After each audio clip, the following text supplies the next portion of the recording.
Bueno, siempre es difícil, uno nunca sabe si decir buenos días, buenas tardes, buenas noches. Pero bueno, estaremos juntos en esta clase para desarrollar la cuestión del desarrollo de la atención, justamente. Bueno, abordaremos los subcomponentes de la atención y seguiremos los pasos evolutivos de los mismos desde la infancia hasta la adolescencia. Quizás le demos una relevancia interesante a algunos experimentos realizados con bebés, por cuanto no es fácil encontrar en la literatura, particularmente en español, referencias a lo mismo. Y luego también le prestaremos particular atención a la manera que se produce la evolución en distintos aspectos de la atención, ya que la misma tiene derivas de desarrollo diferenciadas y por consiguiente es bueno analizar subcomponente por subcomponente. Daremos también una importancia central al estudio de la atención visual, que es la que ha reunido la mayoría de los estudios y creo que por consiguiente es válido que nos apoyemos en ello. En general, no tendremos dificultades en diferenciar los aspectos a ser estudiados. El único problema ha de surgir en lo que podríamos llamar provisionalmente la atención ejecutiva. La atención ejecutiva involucra temas como el control atencional y también la resistencia a la distractibilidad. En buena medida estos puntos van a estudiarse cuando abordemos la cuestión de funciones ejecutivas.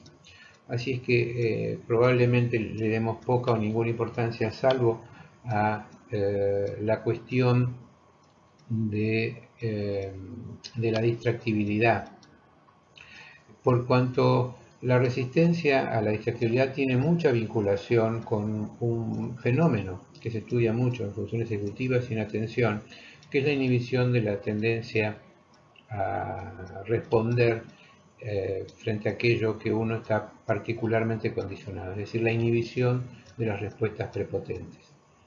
Cuando uno está acostumbrado, y conocerán ustedes el fenómeno de Stroop, que en algún momento se verá en forma bastante detallada, que es cuando uno está acostumbrado, por ejemplo, frente a una palabra como la palabra rojo, no está acostumbrado, y por ende es la respuesta prepotente, leerla. Pero supongamos que en vez de leerla debemos denominar el color. Si la palabra rojo está escrita en verde, debemos decir verde y no rojo.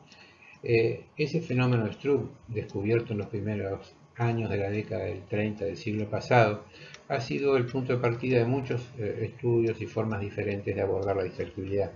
Y eso lo vamos a ver en parte en esta clase y se volverá sobre él al estudiar funciones ejecutivas.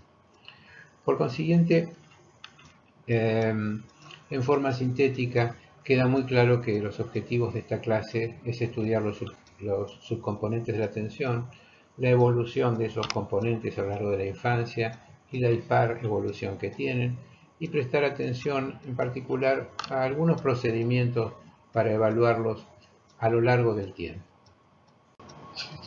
Los niños, obviamente, ya desde el primer momento que nacen, tienen el sensorio lo suficientemente desarrollado para recibir información del medio ambiente y obviamente también de su propio cuerpo.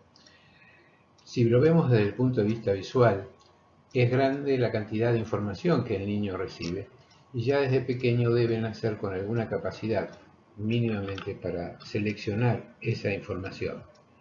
Es verdad que esto ocurre de manera extremadamente primitiva, pero se va a ir desarrollando desde el nacimiento en forma relativamente rápida desde los primeros meses en adelante. Es decir, que las habilidades para elegir los focos atencionales son cada vez más sofisticadas y le permiten al niño ignorar los estímulos que son irrelevantes y en su lugar atender a los objetos y a todos los sucesos que le pueden resultar de alguna manera de interés. Así que en los primeros meses de vida, ¿cómo se ha estudiado fundamentalmente esto? A través de dos fenómenos que son ampliamente conocidos. El fenómeno de la atención conjunta y el fenómeno de la orientación atencional. En primer lugar, trataremos obviamente el de la atención conjunta. Igualmente, en principio me gustaría decir algo sobre el tema de la atencional, de la orientación atencional. Y está vinculado obviamente con un reflejo que tienen los niños, que se conoce también como reflejo de orientación, o ya claramente descrito por Sokolov, uno de los neuropsicólogos de la escuela rusa. En general, ya desde muy pequeños, todos tenemos la capacidad de orientarnos hacia una fuente de estímulo que se nos imponga. Ese es el inicio de los procesos atencionales, sin duda alguna. Ahora bien, el tema de la atención conjunta será tratado en detalle y ha sido a lo largo de los años, ha ido recibiendo importante atención. Pensemos, por ejemplo, como en la década del 70 ya los estudios importantes de la neuropsicología cognitiva los plantearon en primer lugar. Por ejemplo, como el seguimiento de la mirada en los trabajos de Scaife y Brunner, hasta llegar a la época de los años 90, donde el tema de la atención conjunta tuvo un rol relevante en el desarrollo también de la teoría de la mente que desarrolló el varón Simon Cohen. Si nosotros vemos el panorama que estamos analizando fundamentalmente en cuanto a la atención conjunta, veremos que ha recibido una importante relevancia en distintos campos de la psicología cognitiva e incluso también de la psiquiatría y la psicopatología. Por consiguiente, la atención conjunta tiene un rol central en el desarrollo cognitivo social. Se han estudiado sus pautas normativas de emergencia, algunas de las cuales vamos a tratar ahora. Su relación con el desarrollo de habilidades simbólicas, lingüísticas y también de naturaleza cognitivo y social. Y obviamente creo que también ha tenido un rol relevante en desarrollar popularmente el tema de la atención conjunta, el papel que ha tenido en la comprensión del trastorno del espectro autista e incluso como síntoma indicador y precursor y también como un síntoma que en muchas ocasiones sirve para el diagnóstico diferencial de otros trastornos del desarrollo. Así que como dijera Tomasello, la atención conjunta es una situación en que ambos participantes están monitoreando la atención del otro hacia una entidad externa. Y esa coordinación tiene lugar en las interacciones atencionales conjuntas y se logra mediante la comprensión de que el otro participante tiene un foco de atención en la misma atención que uno mismo. Es una definición o descripción bastante clara que nosotros vamos ahora a explicar y a profundizar con otros estudios. Todos los que hemos tenido la posibilidad de observar niños o eventualmente también tener hijos y nietos, hemos observado el particular interés que tienen los niños por las caras humanas desde el inicio. Es verdad también que en los momentos que están despiertos, el niño está continuamente en un importante proceso de exploración visual de su entorno y que efectivamente las caras humanas representan para ellos un foco de interés realmente significativo. Así que no sería de extrañar que este haya sido uno de los aspectos que más se han estudiado desde el principio. Así que tenemos autores que, por ejemplo, han determinado claramente ya que a los 5 días de vida los niños parecen preferir las imágenes de un rostro que mira hacia ellos directamente, en vez de aquellos rostros que, por ejemplo, están mirando en forma lateral, como yo lo estoy haciendo en este momento. Así que, aparentemente, aún con cualquiera de las limitaciones visuales que pueda tener un niño de 5 días, es evidente que esta configuración de dos ojos alineados, como han sido estudiados ya, que puede incluso ser visto en reproducciones como en una máscara, que podría yo ahora en una forma bastante simple tratar de dibujar aquí abajo, es decir, una representación en la cual supongamos que este círculo representara una cara, el alineamiento de dos puntos alineados horizontalmente ya a un niño pequeño le llama claramente la atención, sin que sea necesariamente un rostro humano. Así que nosotros vamos viendo cómo ya desde el principio el niño tiene esta orientación hacia el rostro humano. Y todas las madres, obviamente, disfrutan claramente de la mirada directa que hacia ellos realizan los niños. Así que una cara no enfocada es para ellos algo que particularmente no les interesa centralmente, preferentemente se orientan a esta cara. Así que esta preferencia que nosotros observamos en los bebés desde pequeños por la mirada, evidentemente es un precursor y parte de la necesidad que tiene el niño de procesar rápidamente las entradas visuales y le dedica una preferencia muy importante a aquella que realizan la cara humana. Así que no sería de extrañar, como han demostrado los experimentos, que el procesamiento cortical de los rostros haya mejorado ya significativamente en los niños hacia los 4 meses.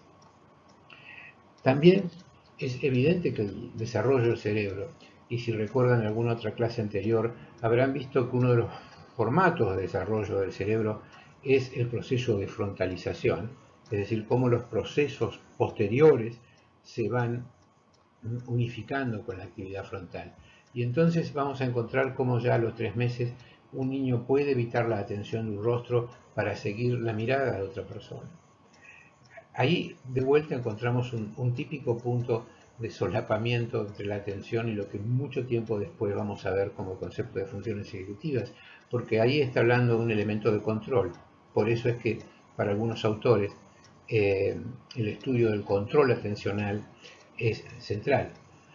¿Qué quiere decir esto? Este proceso va a seguir evolucionando hasta llegar al torno de los 9 meses, donde va a ser difícil incluso que un estímulo que no sea demasiado importante, importante me refiero a que no impacte de manera demasiado fuerte, por ejemplo, como un ruido, ¿no? Vamos a ver al niño, por ejemplo, jugando con sus padres, muy interesado, y en la medida en que ese juego le vaya perdiendo interés, entonces el niño mira hacia otro lado, busca otras fuentes de interés. ¿Por qué ocurre eso en torno a los 9 meses? Justamente porque el proceso de frontalización ha ido mejorando lo suficiente como para que el niño tenga una más completa agenda, agenda de a qué quiere prestarle atención. Y esto es un punto relevante. Así que como tenemos aquí puesto en la transparencia, la capacidad de desviar la atención y mirar hacia el objeto, que es el centro de atención de otra persona, es un aspecto central de lo que se denomina atención conjunta. Vamos a profundizar el tema un poquito viendo algunos de los aspectos que tienen que ver con la atención conjunta. La atención en conjunta, por consiguiente, es una habilidad básica y fundamental que cumple un rol central en el desarrollo social futuro. No solamente porque va a tener un rol en el desarrollo de las habilidades comunicativas, incluyendo la adquisición obviamente del lenguaje, sino porque sirve como un componente crítico en el desarrollo primero de las interacciones diádicas y posteriormente también en el desarrollo de las interacciones triádicas, es decir, de las relaciones donde participan 3 personas, pero no solamente cuando participan personas, sino también cuando el tercero puede ser un objeto, que es un motivo de atención por uno de las 2 personas que están participando de la interacción. Todos los estudios claramente entonces muestran que en torno de los 3 y 6 meses de edad, los niños pueden dirigir sus ojos en la misma dirección que está dirigiendo la mirada un adulto durante la interacción cara a cara que tiene con ellos. Así que estos hallazgos que se han ido produciendo a lo largo de estos últimos 30 años de investigación van testificando que las habilidades de atención conjunta visual representan un hito fundamental en el desarrollo temprano y en la capacidad de lo que llamamos aprendizaje social. Ese aprendizaje social que claramente Albert Bandura nos va a decir en algún momento dado que es un aprendizaje vicario, un aprendizaje fuertemente basado en un primer paso como en la imitación. También vamos a ver cómo en casos posteriores, cuando la atención conjunta de alguna manera está intervenida y este mecanismo está interrumpido de alguna forma, tiene un impacto significativo en el desarrollo de las habilidades cognitivas e incluso en el desarrollo neuronal. Claramente, por ende, en ese momento podemos hablar cómo la atención conjunta cumple un rol en los trastornos del desarrollo. Así que, como vemos en la transparencia, la atención conjunta cumple un rol en el desarrollo social, en el desarrollo de las habilidades comunicativas, es un componente crítico en las interacciones diádicas y posteriormente triádicas, y obviamente este desarrollo que comienza en torno de los 3 meses y se desarrolla fuertemente hacia los 18 meses, cumple un rol central en todos estos aspectos. En esta gráfica finalmente hemos ubicado todos estos aspectos como, bueno, también es el primer paso a una ejemplificación que vamos a utilizar estos dibujos y le hemos colocado, además de todas las habilidades antes mencionadas, le hemos ubicado esta aquí para los síntomas, ¿m? Como un intento de marcar la relevancia que tiene para nosotros la cuestión de que la atención conjunta realmente es un pronosticador temprano del trastorno del espectro autista, distingue con buena eficacia a los niños con trastorno de espectro autista de los niños de desarrollo típico y de los niños que presentan otras discapacidades. Sin embargo, es un hecho llamativo que se hayan realizado pocas investigaciones para evaluar la atención conjunta y los resultados del desarrollo en distintos aspectos. Es decir, porque tal investigación sería clave para comprender la direccionalidad y las influencias que tiene la atención conjunta sobre el desarrollo sociocognitivo. En esta pequeña viñeta, en principio lo que vemos es en el cuadro A, vemos al niño que suponemos nosotros observando a la madre y observa y toma cuenta de que ve a la madre en una interacción con un objeto. Y en la parte B, cómo esto hace que él modifique su foco atencional y se enfoque en el objeto. En realidad, cuando se estudia esto desde el punto de vista de la teoría sociocognitiva, lo que estamos viendo es cómo el desarrollo de la atención conjunta, desde comportamientos más simples, como la interacción cara a cara, va reflejando una comprensión emergente de los otros como agentes intencionales, y esto a su vez puede ir andamiando el proceso de desarrollo simbólico subsecuente. Si profundizamos un poco más sobre el mismo gráfico, podemos ver entonces que a partir de situaciones más simples de la atención conjunta, como la interacción cara a cara, se van desarrollando situaciones más complejas. En la figura que ya formaba parte de alguna manera de nuestro dibujo anterior, lo que vemos es al niño mirando a la madre y la madre mirando un objeto. En la situación posterior, lo que vemos es una situación de interacción triádica, porque el niño está mirando el objeto, la madre está mirando el objeto, pero el niño tiene la representación en su mente de que está mirando también al objeto la madre. Entonces, la atención conjunta surge como una capacidad creciente para integrar información sobre uno mismo y el otro.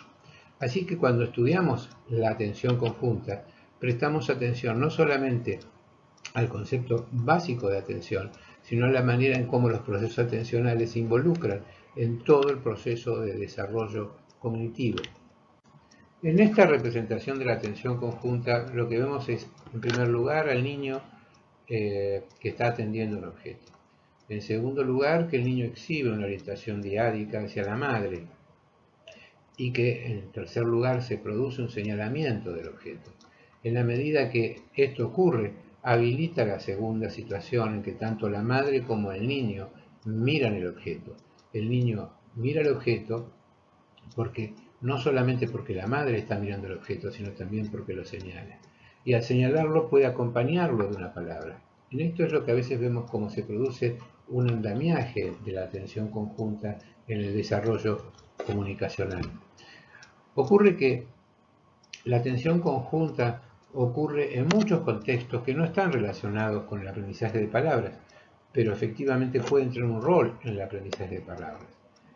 Pero cuando no ocurre en estos contextos, sí tenemos claro que es una herramienta muy poderosa para que el niño obtenga información sobre los objetos. Creo que con esto medianamente hemos expandido un poco la idea de cómo la atención conjunta forma parte del desarrollo de otros aprendizajes. El estudio de la orientación de la atención, ya no cuando está masivamente marcado por el estímulo, como sería en el caso de que yo haga un ruido muy fuerte, ¿no? O de que aparezca un destello significativo, que sería básicamente lo que sería el reflejo de orientación de Sokolov. Se estudia básicamente con el modelo de Posner, que en realidad tiene que ver con una tarea de flancos. El niño está mirando hacia adelante, se le establece un target inicial hacia adelante y luego la aparición de un determinado target a la derecha o a la izquierda. Y lo que se estudia es el tiempo que el niño tarda en realizar el movimiento ocular, es decir, se evalúa la dirección del movimiento ocular y se evalúa la latencia en producir este movimiento. Ahora bien, cuando el niño es un bebé pequeño, es decir, un niño de 2 o 3 meses, está claramente determinado que el elemento exógeno, como que explicábamos en el caso de reflejo de orientación de Sokolov, el elemento exógeno es el que va a producir el movimiento. Es decir, es el estímulo el que va a tener fuerza en provocar el proceso de orientación atencional. Sin embargo, esto va a ir cambiando lentamente. Ahora, también es cierto que a medida que va pasando el tiempo, el niño tiene que ir desarrollando otro tipo de mecanismos. Entonces, estamos en ese periodo anterior a los 6 meses en que el niño está fuertemente marcado por el control exógeno de sus procesos atencionales, donde los mismos están marcados básicamente por la relevancia de los estímulos. Es decir, el color, el tamaño, el brillo, el volumen, como ponemos en la transparencia. Es decir, el niño tiene bastante poca capacidad inicial para ir inhibiendo estos elementos exógenos que le provocan cambios atencionales. Su nivel de autocontrol es muy pobre. Obviamente, en este plano, en la forma que estamos desarrollando, son formas de estudio de atención selectiva. Es decir, la forma en que se orienta hacia un estímulo, atiende a él, y no estamos prestando atención a la duración, por ejemplo, en que realiza ese proceso de atención, que eso entraría en el campo de la atención sostenida.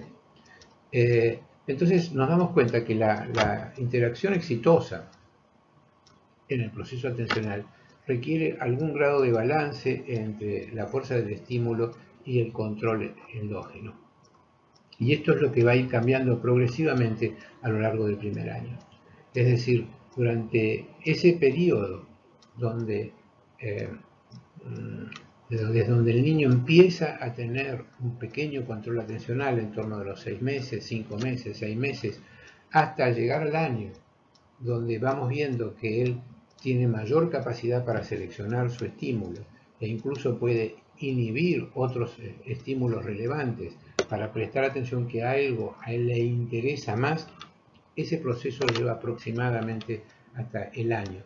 Y como habíamos mencionado, creo anteriormente, es un indicador claro del proceso de frontalización, es decir, de la manera en que aquellas funciones que son propias de la corteza prefrontal comienzan a conectarse con áreas posteriores y el niño empieza a tener su propia agenda, es decir, comienza a poder elegir y entonces se vuelve cada vez menos dependiente de los factores exógenos.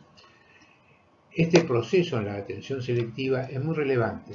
También nos gustaría ver algunas maneras de cómo ha sido estudiado. Por ejemplo, ante los casos, la metodología, por ejemplo, de los pop-outs, que son el estudio, digamos, de procesos emergentes, de cómo llama la atención del niño. Vamos ahora a ocuparnos de ellos. La capacidad de atender selectivamente a las fuentes más importantes de información en el medio ambiente y filtrar los estímulos potencialmente extraños ha generado un gran cuerpo de conocimiento en el estudio del desarrollo de la atención en los niños. Es sabido, obviamente, que los niños ya desde pequeñitos, entonces venimos diciendo, se orientan hacia los estímulos y en la medida en que se van habituando a estos estímulos dejan de prestarle atención. Este fenómeno de habituación es un fenómeno muy utilizado en la psicología cognitiva del desarrollo, ya que nos permite, por ejemplo, incluso realizar estudios no solo sobre atención, sino sobre memoria. Porque una vez que el niño ha creado alguna forma de representación interna del objeto, deja de prestarle atención. Y también es cierto que en la medida en que lo vemos con qué facilidad vuelve a habituarse frente a un estímulo, es decir, le presentamos un estímulo hoy, ya se habituó, volvemos a presentarle este estímulo en un determinado intervalo, por ejemplo, a la hora, nos vamos a dar cuenta que la velocidad en que se habitúa es totalmente diferente, entonces tenemos la idea de que efectivamente lo ha recuperado de su memoria. Ahora bien, cuando la novedad se reactiva, también está claro, con la presentación de un nuevo estímulo se recupera el enfoque atencional y esto es una de las cosas que se utiliza para estudiar. Por consiguiente, se aprovecha esto para estudiarlo con el fenómeno pop-out. El pop-out se refiere a la situación en la que las características perceptuales únicas de un estímulo se detectan rápidamente sobre una matriz de distractores. Y esto se acomoda fácilmente para permitir el estudio en niños pequeños. Por consiguiente, como dice la transparencia, la atención selectiva visual, el rol de los estudios pop-out emergentes, permiten paliar el defecto de los estudios basados solamente en la fijación hacia los estímulos novedosos y también nos brinda información sobre el procesamiento visual temprano de los bebés. Y eso es lo que estaremos viendo ahora. Un estudio también enfocado en analizar la búsqueda visual y por ende la atención selectiva en bebés mostró ya que a los 3 meses eran sensibles al fenómeno de pop-out o al fenómeno emergente, es decir, cuando un estímulo tenía características diferenciadas al que ya estaba acostumbrado y por consiguiente llamaba la atención de forma significativa.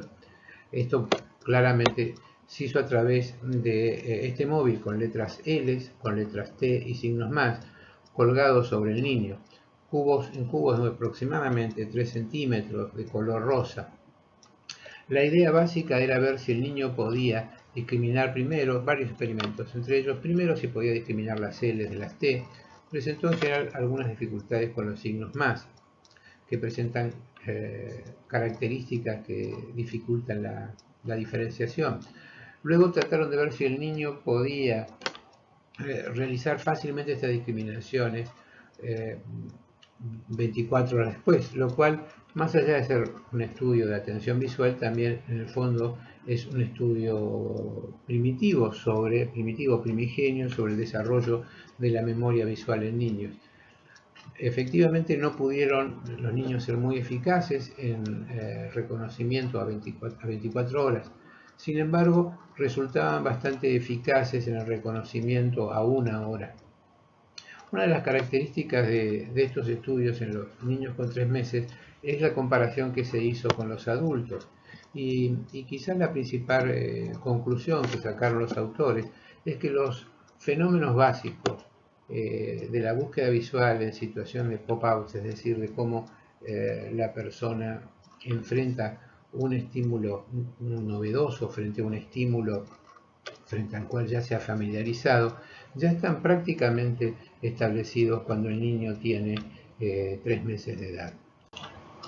Otra manera de estudiar este fenómeno de búsqueda visual, también en bebés muy pequeños, se hizo con el procedimiento que tenemos aquí a la vista, donde se van a medir las latencias arcádicas, las latencias, los tiempos que se tardan en producir un movimiento ocular, un salto, una sacada, ¿Mm? O sea que entonces el enfoque está estudiado en ver el rápido movimiento sacádico. Y vamos a ver que aquí la presentación de los elementos es un patrón circular. Entonces se hizo básicamente midiendo las latencias sacádicas de objetivos realizados que tenían 1, 3, 5, 8 elementos en los que un estímulo objetivo estaba presente, el signo más, la L, etc. Todos estos estudios están basados en la idea justamente de que cuando el estímulo está presente por demasiado tiempo, el niño pierde interés en él. Y también la idea de que esto puede ser estudiado en forma similar con los adultos. Es interesante porque tanto Adler y Osprecio, que estudiaron esto, concluyeron que los mecanismos necesarios para asignar recursos atencionales en este tipo de selección atencional son básicamente los mismos en niños, en bebés, que en adultos. Y en este sentido se ratifica lo que se vio en el estudio anterior. Por consiguiente, podríamos decir que la cuestión básica de la búsqueda visual, que luego se va a sofisticar obviamente a lo largo de los adultos, pero la cuestión básica de la búsqueda visual, cuando el elemento exterior tiene la capacidad de atrapar la atención, están básicamente establecidos ya en los niños pequeños. Una de las maneras en que se ha estudiado también la atención selectiva visual en niños pequeños, y que a nosotros nos interesa porque marca alguna forma de evolución, es la búsqueda de una característica única o la búsqueda de un target en la cual hay una ausencia de características únicas. Para decirlo y para que ustedes lo vean con claridad, en el ejemplo que tenemos aquí adelante, nosotros tenemos aquí dos tipos de dinosaurios. Tenemos los dinosaurios verdes, que voy a tratar de marcarlo así, los dinosaurios rojos, y luego tenemos también unos dinosaurios rojos, pero de una forma diferente. Obviamente, cuando se trata de búsqueda de una sola característica, estamos buscando justamente aquellos dinosaurios que son verdes o que son rojos. Cuando hay ausencia de una única característica, sería el caso que estamos buscando un dinosaurio que tenga este formato en contraposición a los otros y además, por ejemplo, sea rojo. ¿Cuál es el resultado de esto? En la investigación se realizaron estudios contraponiendo qué es lo que ocurre en niños de 12, 18 y 24 meses trabajando en una pantalla táctil, a los que se los entrenó no con el uso del lenguaje verbal, sino a través del lenguaje no verbal y el uso de señas, para evitar que hubiera diferencias como producto del lenguaje, en la realización y en la búsqueda visual de estos targets. ¿Qué es lo que se encontró en definitiva y que nos resulta a nosotros? ¿Cuáles eran las variables en definitiva? Bueno, en la búsqueda de características únicas, la variable era la cantidad de distractores. Y obviamente en la búsqueda conjunta, la variable era justamente la presencia de elementos conjuntos. Uno de los resultados fue que en la búsqueda característica, que es una búsqueda prácticamente de visión más bien simultánea, no se observaron particularmente diferencias entre las edades, lo cual demuestra que probablemente ya en forma temprana el patrón de procesamiento ya está establecido, como mencionamos antes con los pop-outs.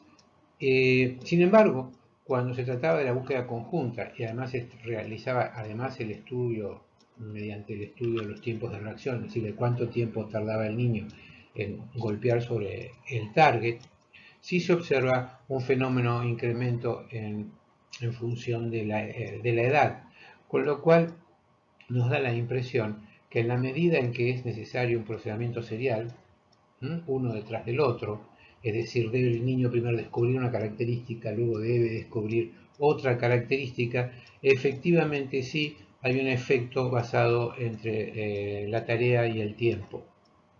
Y se observa que los niños, a medida que va pasando el tiempo, lo van haciendo esta tarea de manera mucho más veloz, como podríamos haber imaginado. Pero no ocurre eso lo mismo cuando se trata de una búsqueda de una sola característica. Así que vemos que una de las funciones de búsqueda visual parece ya estar bastante bien establecida en niños pequeños, la otra se sigue desarrollando en forma paulatina a medida que van pasando los meses, al menos como demuestra claramente este estudio. Otro paradigma muy interesante para estudiar, y está basado en realidad en la misma estructura de pop-out, pero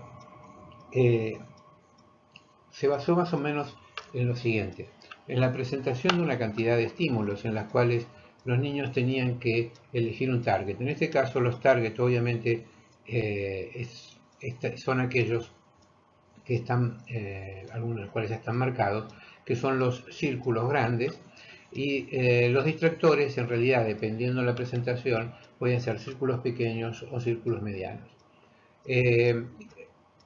Varios estudios lo que encontraron en principio es que haciendo estudios entre niños de 2 y 3 años, había claramente una diferencia en cuanto a la velocidad en que podían realizar la identificación de esta característica saliente los niños de 2 años en relación a los 3. O sea que hay un efecto basado en la edad. Usando una tarea similar también se realizaron estudios entre niños de 3 y 4 años y también se estudiaron, aparte de círculos negros, una versión parecida que eran elipsis y círculos negros más pequeños. Ahí no se encontró tanto una relación entre la edad y el tiempo o el camino, es decir, el camino que habían realizado, habían elegido para realizar los toques. Pero sí se encontró algo muy interesante, que era una relación.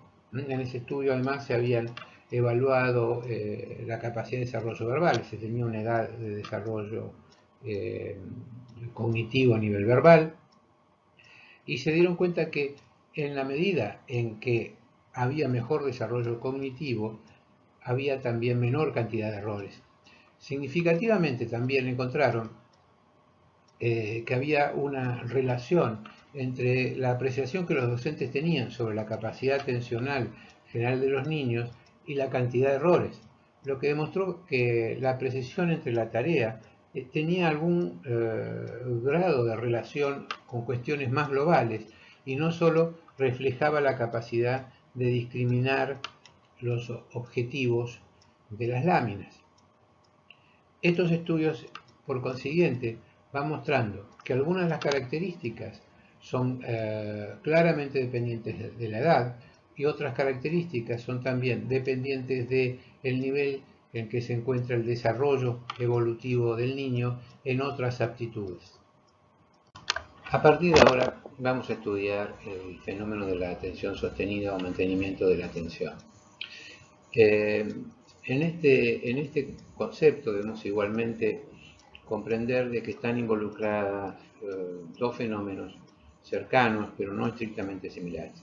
Tenemos por un lado la capacidad de mantener el enfoque u orientación cuando hay múltiples distractores, y por el otro, cuando se espera algún evento importante. Este es el caso de vigilancia. Y la vigilancia es un componente crítico del fenómeno de atención. Si bien ambos fenómenos se estudian dentro del concepto de mantenimiento de la atención sostenida, son en verdad algo diferentes y debemos esto tenerlo claro. Es verdad que ambos requieren que ciertos procesos selectivos se activen, es decir, se requiere que uno se enfoque en un estímulo o en una serie de estímulos, uno se ubique o se realice una determinada actividad para mantenerse durante una cantidad de tiempo. Por ejemplo, en ambos casos yo estaría prestando atención a la pantalla, estaría prestando atención a la cámara y tratando de ignorar todos los demás estímulos que pueden estar sucediendo alrededor, y hacer esto durante un periodo de tiempo de manera sostenida. Ahora, no se trata simplemente, repito, no se trata simplemente de desplegarse brevemente cuando hablamos de atención sostenida dentro del concepto de vigilancia. Ahí lo que se está hablando es de un enfoque diferente, un enfoque donde ya no son tanto los estímulos los que pueden estar organizando la atención, sino que en la atención sostenida, en el concepto de vigilancia, hay ya más lo que podríamos llamar una especie de activación endógena. ¿Qué quiere decir? Es que ya no es el estímulo el que me organiza, sino soy yo el que me tengo que organizar para prestar atención. Como veremos, esto implica, obviamente, que no es simple ni fácil que aparezcan a muy temprana edad fenómenos de vigilancia complejos. Y esto tiene sus consecuencias también para los procesos educativos. Entonces,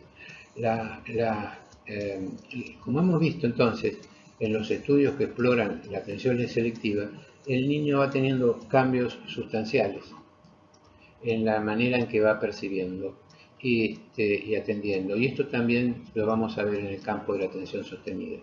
La asignación y el mantenimiento de la atención, guiada entonces por una interacción compleja en el estado de atención, puede ser de distintas formas. Puede ser casual, ¿no?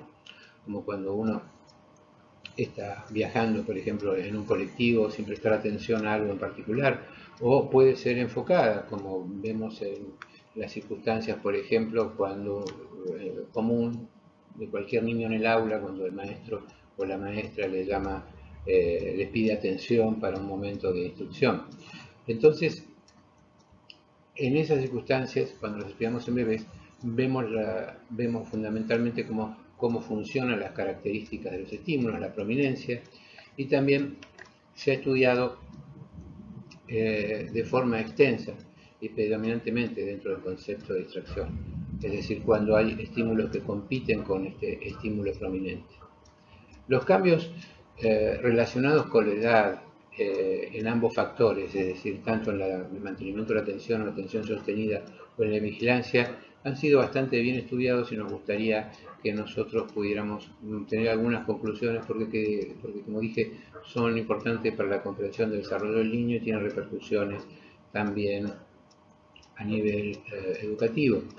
La manera en que se ha estudiado esto, como lo tenemos claramente ahí en la transparencia, en los niños pequeños, en los bebés, ha sido básicamente a través de paradigmas de distracción y de juego libre. Fíjense que en niños pequeños no se han realizado estudios basados en tareas o test de vigilancia específicos, como se hacen a partir, obviamente, de los 3 años en adelante, aunque luego vamos a ver con qué eficacia. Bueno, entonces, no deberá extrañar que dada la complejidad del fenómeno de vigilancia, porque implica una participación de autorregulación endógena, es decir, donde es el individuo el que establece de alguna manera la agenda de observación y no es el estímulo el que le impone, que requiera muchísimo más recursos cognitivos y por consiguiente sea mucho más complejo el estudio. Y en general ha sido estudiado en forma fiable a partir de los 4 años. Sin embargo, a nosotros nos interesaría ver la evolución o los intentos de estudiar en forma evolutiva la atención sostenida y en particular la vigilancia a partir de los 2 años. Aquí tenemos a la vista el paradigma con el cual se estudió en primer lugar. Se intentó estudiar en niños de 2 años hasta 30 meses y que implica básicamente la secuencia de observar sobre un fondo, hay unas caricaturas, pero sobre un fondo blanco van a aparecer estos dibujos animados. Dibujos animados, obviamente una tortuga y un patito, y que nosotros vemos claramente que aparecen a intervalos variables en este test, que es el test de vigilancia de la primera infancia, que aparecen en intervalos de 5, 10 o 15 segundos. ¿Qué es lo que de alguna manera se trabaja en la predicción? Cuando se trata de bebés donde no necesariamente, de niños muy pequeños, donde a veces uno trata de evitar incluso el output motor. La predicción es la siguiente. Cuando el niño está realmente muy concentrado, es decir, tiene una muy buena actitud de vigilancia, va a estar mirando la pantalla, es decir, va a estar enfocado, va a estar concentrado, aun cuando no esté apareciendo ninguno de los estímulos target. Entonces, en esos intervalos de tiempo entre dijimos que los estímulos aparecen cada 5, 10 o 15 segundos y que con determinada frecuencia solamente aparecen los targets, el chico entonces debe organizarse para poder prestar atención. Como veremos, es el mismo paradigma que se utiliza en los test de atención continua en adultos, ¿no?, con alguna modificación. Ahora imaginemos a niños pequeños teniendo que estar 7 minutos haciendo esta tarea, que es lo que dura este test. Así que se estudiaba el porcentaje del tiempo que el niño estaba mirando la pantalla y entonces se pudo determinar qué cantidad de tiempo el niño estaba enfocado. Esto se cruzó con otro tipo de estudios, se hicieron estudios de potenciales evocados, etc. Esto complicaría mucho la explicación. Pero lo importante en general fue ver exactamente hasta dónde se podían producir procesos de enfoque en la atención en esta edad. Y una de las cosas que llamó la atención es que los resultados del test no se relacionaban para nada con las calificaciones que daban los padres sobre el estilo atencional general del niño, pero sí que estaba modestamente relacionado con las calificaciones del desarrollo cognitivo. O sea, lo primero que vemos es que, aunque no es fácil estudiar la atención sostenida en niños de 20, 24 y 30 meses, y los resultados probablemente no sean muy fiables, sí existe aparentemente una correlación con el desarrollo cognitivo. Y esto no debería extrañarnos porque en la medida en que no es el estímulo el que rige el proceso atencional y lo tiene que realizar el niño, por autorregulación, debemos comprender nuevamente que tiene que haber una mayor activación frontal. Y es lógico que a una mayor activación frontal nos encontremos con niños de mayor desarrollo cognitivo.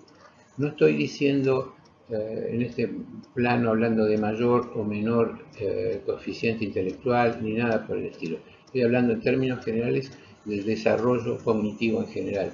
Incluso podríamos ver claramente cómo correlaciona, por ejemplo, con el desarrollo lingüístico. Una segunda tarea que se propuso era más compleja. Fíjense ustedes en el dibujo, en primer lugar porque es un poquito más abstracto, pero al mismo tiempo porque el target reúne las siguientes características, y es que debe ser el círculo, como es aquí que lo voy a redondear, este es el target, pero esto también es un target en el cual hay que hacer caso omiso de la presencia o no de los signos más. Y obviamente en el interín van apareciendo distractores.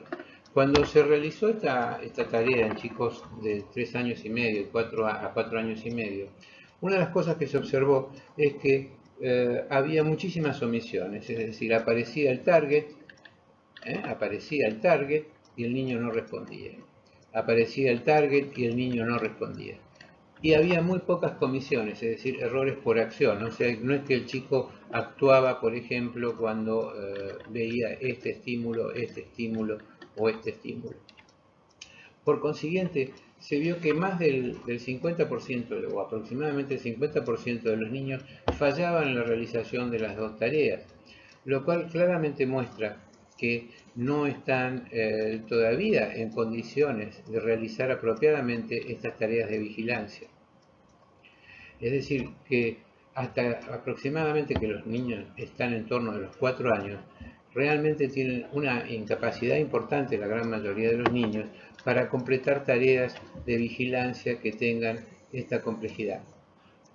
Personalmente, tratando de desarrollar un test de atención sostenida visual en niños pequeños y haciendo la investigación en niños de 4 y 5 años, observamos prácticamente el mismo fenómeno en los niños de 4 años. Cuando uno tiene y uno desarrolla un test no ya con finalidades de investigación, sino con finalidades diagnósticas, el hecho simplemente de que un porcentaje altísimo de niños no logre completar ni siquiera 6 minutos continuos de tarea con una atención razonable, invalida la posibilidad del paradigma. Por consiguiente, se estudian continuamente pruebas que tengan mayor simplicidad, es decir, y aquellas que tienen mayor simplicidad generalmente ya no son tareas netas de vigilancia, sino son tareas que se acercan más al concepto de atención sostenida, como mencionamos anteriormente. Así que en definitiva tenemos aquí un pequeño resumen. En primer lugar, las características del distractor afectan fuertemente la resistencia a la distracción en todas las edades.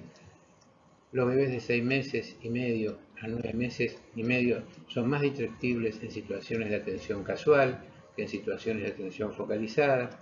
A los 10 meses los niños se distraen fácilmente, pero se observa una clara disminución a medida que avanza la edad, hasta llegar a los 42 meses.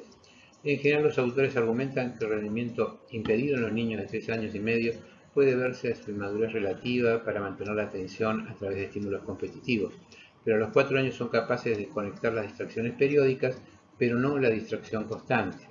Este sutil cambio de desarrollo hasta ahora inexplorado en investigaciones previas demuestra la importancia de una investigación cuidadosa de los cambios relacionados con la edad en el desarrollo, entre otras cosas porque el patrón de estos hallazgos contrasta con la literatura sobre adultos, que ha demostrado que los distractores intermitentes impiden el rendimiento en edad adulta, cosa que no ocurre en los niños pequeños.